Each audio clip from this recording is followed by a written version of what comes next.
Ladies and gentlemen, I've come with a truth today that might shock you. It's so incredibly easy to get rich. Not because money falls from the sky, but because most people don't understand how money works. Wealth is tied to value, not time. This simple truth, once fully understood, will dismantle decades of false programming. We've been taught from a young age that the way to earn more is to work more hours, to hustle longer, to grind harder.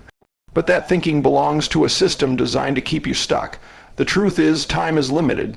Each person on this planet gets the same 24 hours in a day. But value is infinite. The person who understands this truth unlocks the gateway to wealth, while the one who ignores it continues to exchange precious hours for pennies.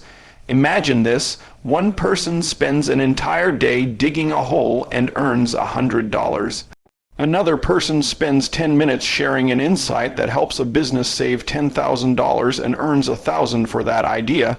The second person didn't get paid for their time, they got paid for their value. Their understanding, their insight, their experience created leverage. This is the secret of wealthy people. They don't count hours, they don't chase overtime, they create outcomes that matter. When you tie your income to time, you place a ceiling on your earnings. No matter how skilled you are, there are only so many hours you can physically work in a day.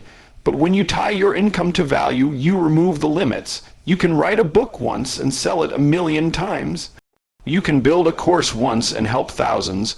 You can license an idea and get paid again and again without repeating the labor. That's value over time. That's wealth over wages. The problem isn't that people don't work hard. Most people are working harder than ever, but they're not working smart. They are caught in a cycle where effort is mistaken for effectiveness. The world does not reward sweat, it rewards results. It pays for transformation, for impact, for excellence. When you learn to package your skills, your insight, your experience, and your ability to solve problems, you begin to operate in a different economy, an economy where value reigns. Look around at the wealthiest people in the world. They aren't the ones working the longest hours. They are the ones who have found ways to deliver the highest value to the greatest number of people. They solve big problems. They take big risks. They think differently. And most importantly, they understand leverage. Leverage comes from systems, from platforms, from people, from automation. It multiplies value beyond time. That's how someone can create a product once and generate income for years. If you want to be wealthy, stop asking, how much will they pay me per hour? And start asking, how can I create more value in less time? Because when you do that, you stop trading your life away in hours and begin investing it into assets. Time is a resource that depreciates. Value is a resource that appreciates when used correctly. The moment you make this mental shift, you stop thinking like a worker and start moving like a wealth creator. Most people stay poor because of mindset. Poverty, for many, is not a result of a lack of opportunity, intelligence, or even effort. It is the byproduct of how people think, how they perceive themselves, the world around them, and the rules of money. A poverty mindset is subtle. It doesn't always look like defeat. It often disguises itself as being realistic, playing it safe, or not wanting too much. It says things like money doesn't grow on trees, rich people are greedy, or I'm just not good with money. These aren't harmless phrases. They are deeply embedded beliefs that shape how people behave, what they pursue, and what they avoid. Someone with a poverty mindset avoids risk not because it's dangerous, but because they believe they don't deserve to win. They fear success as much as they fear failure, because in their mind, wealth isn't for people like them. It's for the lucky, the born rich, or the corrupt. So they play small. They shrink their dreams to fit their self-image. They never step outside the comfort zone because their inner dialogue tells them that discomfort equals danger, but discomfort is the price of growth, and no one becomes wealthy without stretching beyond what's familiar. A poverty mindset clings to certainty. It seeks security over opportunity. It says, let me just get a good job with benefits, while never asking, what could I build that would create freedom for me and others? This mindset spends instead of invests. It consumes instead of creates. It trades time for money and never learns to build or multiply assets. It sees every dollar as something to survive on, not as a seed to be planted.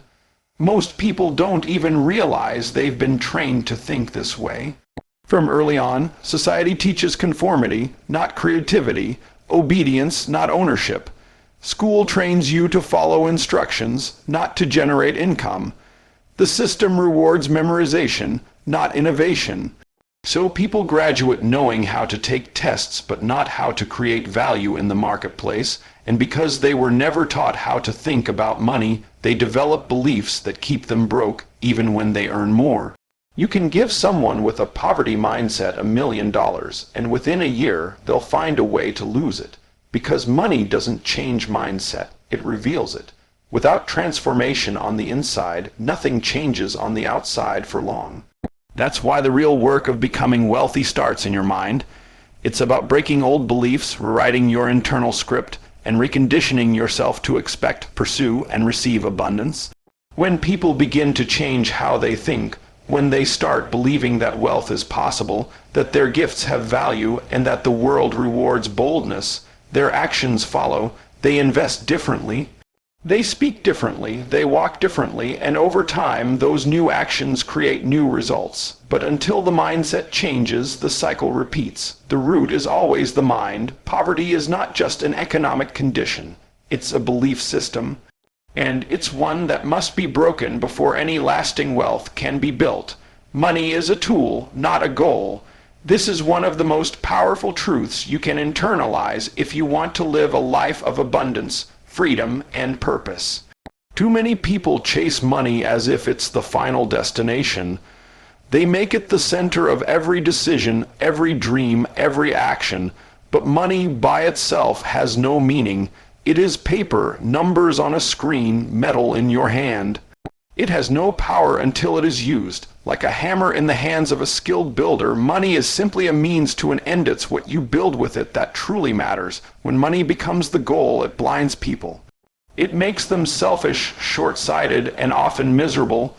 They sacrifice relationships, peace, health, and even integrity for the sake of chasing more. But when money is rightly understood as a tool, everything shifts. You stop asking how much can I get, and start asking what can I build, who can I serve, what kind of life can I design. You no longer work just to earn, you work to create, to give, to impact. A tool has a purpose. You pick up a screwdriver because something needs fixing. You use a brush because something needs painting. In the same way, money is meant to be used intentionally to fulfill a greater purpose. It can buy you time. It can fund a mission. It can solve a problem. It can be invested to multiply impact. But the moment money becomes your master instead of your servant, it begins to control you, and people controlled by money make desperate, fear-based decisions. Those who understand money as a tool approach it with clarity. They budget not to restrict, but to direct. They invest not out of greed, but out of vision. They give not out of guilt, but out of generosity and gratitude. These people don't need to flaunt wealth to feel important because they're secure in the value they create and the mission they're pursuing. Money just helps them move faster, reach further, and build bigger.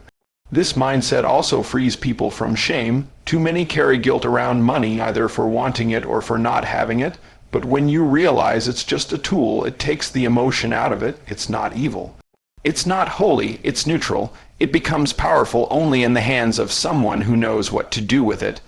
A person with vision, wisdom, and discipline can turn a little into a lot and can do more with $1 than others do with 1,000. The moment you shift your focus from chasing money to mastering its use, your whole relationship with wealth changes.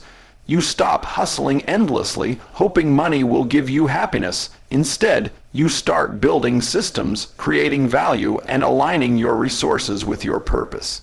You stop looking for money to validate you and start using money to amplify the person you've become. Money is a terrible master, but an incredible servant. Learn to wield it like a tool, and it will take you places that hustle alone never could. Multiplication is key, not addition, not slow accumulation, but multiplication. The ability to take what you have and increase it exponentially is what separates those who merely get by from those who build lasting wealth. Most people are taught to add, earn a little more, save a little more, budget a little tighter, but that mindset will only get you so far. If you want to step into abundance, you have to shift your thinking from linear to exponential, from effort-based growth to leverage-based growth. That's where multiplication begins. Multiplication starts when you stop trading your time for money and start finding ways to make your value work without you being present. If every dollar you earn requires your direct labor, you are stuck in a cycle with a hard limit, because there are only so many hours in a day. But if you can take your skills, your knowledge, your product, your service, and multiply it through systems, platforms, automation, or people, then you've broken free from the time trap. You've moved into the realm of scale. And scale is where real wealth is created. Look at any successful business person, investor, or entrepreneur. They all understand multiplication. A coach who works with one person an hour is limited. A coach who builds an online program can serve 1,000 people at once. A writer who sells a single manuscript to one publisher is limited. A writer who self-publishes and sells to the masses has multiplied their reach and revenue. A person who saves their money in a bank account earns crumbs. A person who invests in assets that grow or produce cash flow is multiplying their money. The same principle applies in every area of wealth creation, but multiplication doesn't happen by accident. It requires intention, strategy, and courage. It means building systems instead of relying on sweat. It means trusting teams instead of doing everything yourself.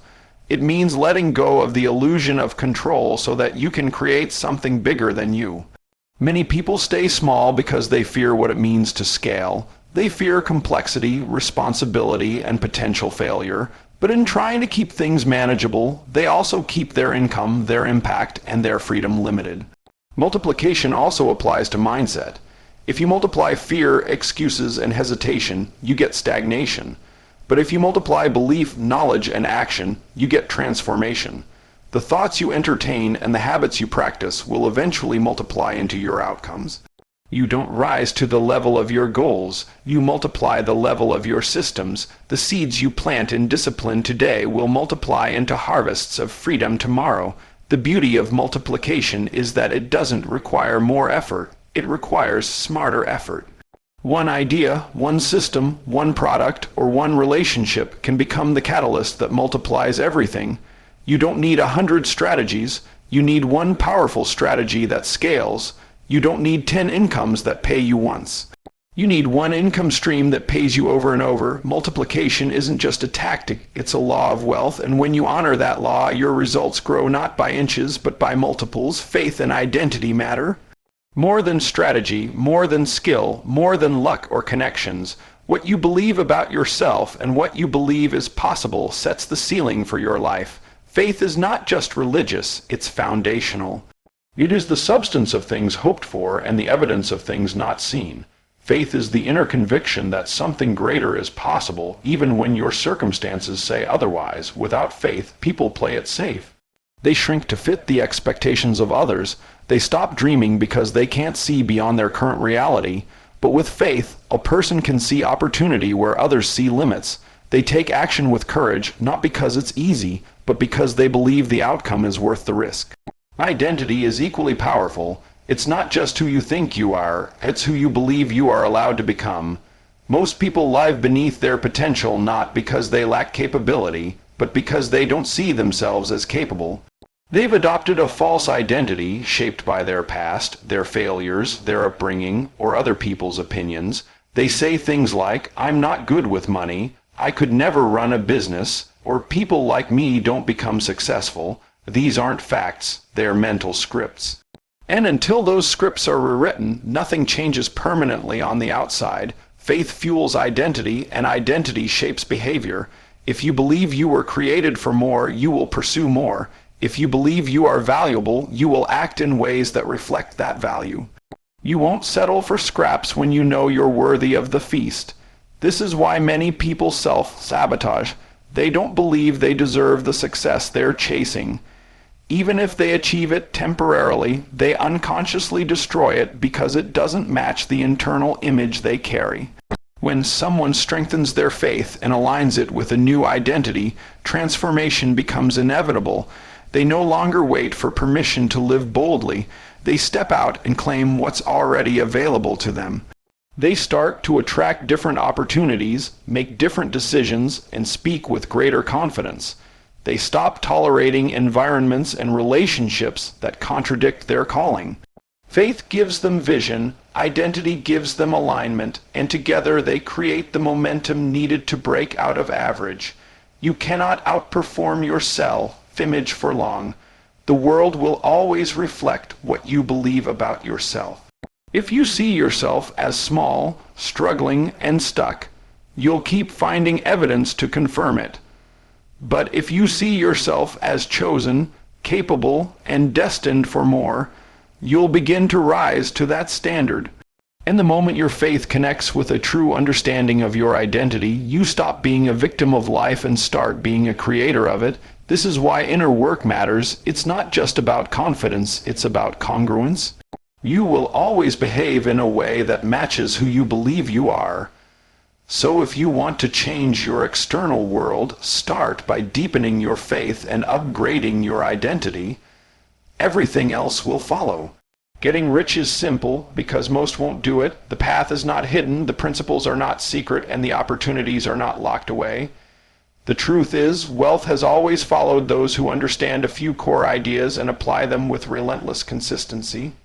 The simplicity lies in the fact that building wealth requires far fewer steps than people think. But simplicity does not mean ease. It requires discipline, faith, boldness, and most of all, a willingness to do what most people will never do. Most people won't get rich because they want comfort more than they want growth. They want to be liked more than they want to be wealthy. They want guarantees before they move, but wealth doesn't come to the cautious. It comes to the committed. The wealthy are not always the smartest, the most educated, or even the most talented. They are simply the ones who decided not to wait. They didn't wait for permission, for certainty, or for everyone to approve. They moved, they created, they took responsibility for their results. The reason getting rich is simple is because we already know what works. Solve a problem, serve at scale, multiply value, invest wisely, and stay consistent. That's it. That formula has built fortunes for centuries, but most people avoid it because they are chasing shortcuts instead. They jump from trend to trend, hoping to strike gold without doing the internal work. They keep looking for something new instead of mastering what already works. Wealth requires boring consistency more than exciting opportunity, and that's why most people quit. Another reason most won't do it is because they've been conditioned to think small. They've been trained to believe that dreaming big is unrealistic, that aiming for wealth is greedy, and that they should just be grateful for what they have. Gratitude is good, but gratitude without growth becomes complacency. You can be thankful for what you have and still pursue more. Wanting more doesn't make you selfish. It makes you a steward. The more you have, the more you can give, the more you can create, and the more impact you can make. Fear also plays a massive role. Fear of failure, fear of rejection, fear of stepping into the unknown. Most people would rather stay in familiar struggle than take a risk on unfamiliar success. They underestimate their potential and overestimate the difficulty of change. But the hardest part is not building wealth, it's making the decision to change. Once that decision is made and backed by action, the rest unfolds over time, slowly, then suddenly. Getting rich isn't reserved for the elite. It's not just for the lucky, it's for those who are willing to think differently, act boldly, and stay committed long after the excitement fades. Most won't do it, not because they can't, but because they won't. That's what makes the opportunity so wide open. The path is simple, the rules are clear, and the reward is waiting. But it only goes to the few who are willing to do what the many avoid.